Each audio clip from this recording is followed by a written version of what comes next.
Himas rehas sa magkapatid sa Tondo, Maynila na itinuturong nanggahasa umano sa menor de edad nilang tenant.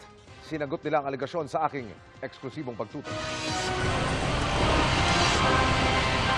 Alas 12 ng hating gabi nang pasukin ng mga nakasibilyang pulis Maynila sakay ng mga tricycle ang bahaging ito ng Baseco Compound, Tondo, Maynila. Pagdating sa dulo, pumasok ang mga pulis sa looban kung saan itinuro ng impormante ang bahay ng mga huhulihin.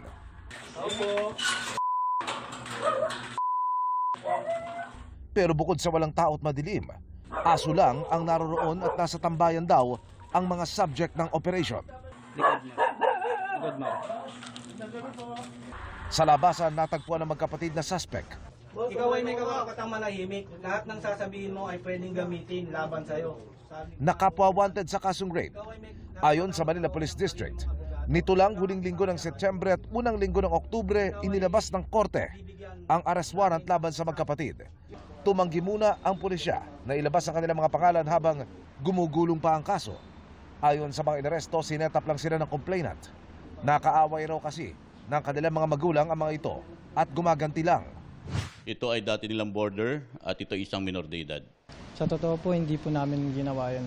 Nasulsulan yung claimant na nagsampa sa amin ng kaso. Para sa GMA Integrated News, Emil Sumangil, nakatutok, 24 oras. Mga kapuso, samahan nyo kaming tumutok 24 oras. Bisitahin at mag-subscribe sa GMA Integrated News sa YouTube. Sa mga kapuso abroad, bisitahin ang GMA Pinoy TV at www.gmanews.tv.